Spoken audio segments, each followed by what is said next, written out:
सुंदरपुर गांव की सुबह हमेशा पक्षियों की चहचहाहट और खेतों की ताजी हवा से शुरू होती थी। उसी गांव में रमेश नाम का एक युवक अपनी बूढ़ी माँ सावित्री देवी के साथ रहता था। रमेश के पिता का देहांत तब हो गया था जब वह केवल 7 साल का था। पिता के जाने के बाद उसकी माँ ने मजदूरी करके और दूसरों के खेतों में काम करके उसे बड़ा किया था। अब रमेश की पूरी दुनिया उसकी माँ थी। उसका एक ही सपना था, अपनी माँ को एक अच्छा जीवन देना। इस साल उनके छोटे से खेत में पत्ता गोभी की खूब फसल हुई थी। रमेश को उम्मीद थी कि इस बार अच्छी कमाई होगी, लेकिन ऐसा नहीं हुआ। वह रोज अपनी रेहड़ी में गोभियां भरकर बाजार जाता और आवाज लगाता, ताजी पत्ता गोभी ले लो, खेत की ताजी गोभी ले लो। लेकिन लोग कम ही खरीदते। एक दिन गांव की लाजो काकी उसके पास आई। अरे रमेश बेटा, पिछले कई दिनों से बस गोभी ही बेच रहा है। अब तो घर वाले भी गोभी देखकर परेशान हो जाते हैं। क्या करूं काकी, सारी फसल गोभी की हुई है। अगर नहीं बिकी तो घर चलाना मुश्किल हो जाएगा।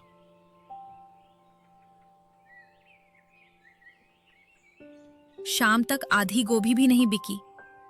निराश रमेश घर लौट आया। माँ ने उसके चेहरे की उदासी देखकर पूछा, क्या हुआ बेटा? कुछ नहीं माँ, बस सोच रहा हूं कि इतनी सारी गोभी का क्या करूं। चिंता मत कर, भगवान कोई ना कोई रास्ता जरूर दिखाएगा। अगले दिन रमेश का बचपन का दोस्त गोपाल उससे मिलने आया। क्यों भाई, आज फिर गोभी बच गई?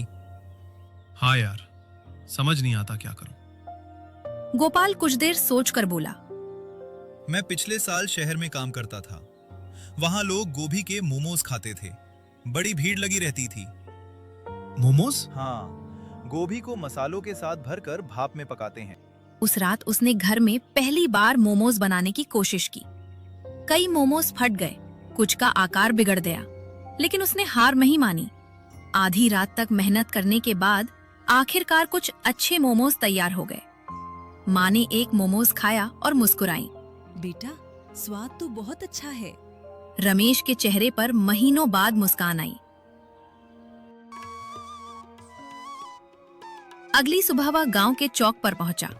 आज उसकी रेहड़ी पर गोभियों की जगह भाप निकलता बड़ा बर्तन रखा था। लोग हैरानी से देखने लगे। अरे रमेश, आज गोभी नहीं बेच रहा?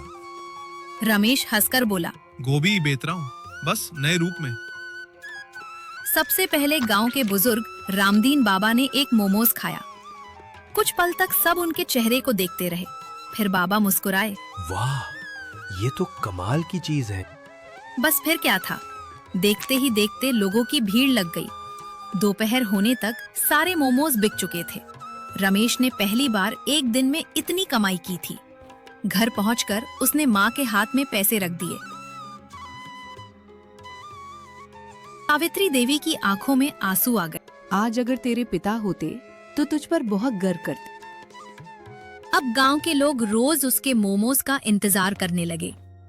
लेकिन काम बढ़ने के साथ परेशानी भी बढ़ने लगी। रमेश अकेला सब नहीं संभाल पा रहा था। एक दिन गोपाल बोला, भाई, अब बड़ा स्टीमर खरीद ले। पैसे तो हैं, लेकिन डर लगता है, कहीं बाद में काम बंद हो गया तो। जो मेहनत करता है उसका काम बंद नहीं होता। दोस्त की बात सुनकर रमेश कस्बे गया और बड़ा स्टीमर खरीद लाया। अब वह एक बार में 50 मोमोज बना सकता था। कुछ महीनों बाद उसके मोमोज आसपास के गांवों में भी मशहूर हो गए। दूर दूर से लोग आने लगे। एक दिन गांव के प्रधान उसकी दुकान पर पहुंचे। मोमोज खाने के बाद उन्होंने कहा, रमेश, तुम्हारे मोमोज पूरे इलाके में नाम कमा सकते हैं। प्रधान जी, मैं बस इतना चाहता हूं कि मेरी माँ खुश रहे। समय बीतता गया। रमेश ने गांव के 2 बेरोजगार युवकों को काम पर रख लिया। अब उसकी छोटी सी दुकान पूरे क्षेत्र में मशहूर हो चुकी थी। एक शाम दुकान बंद होने के बाद रमेश और उसकी माँ बाहर बैठे थे। माँ बोली, बेटा, मुझे याद है वो दिन जब हमारे घर में खाने के लिए भी पैसे नहीं होते थे। माँ, आपने ही तो मुझे हिम्मत दी थी।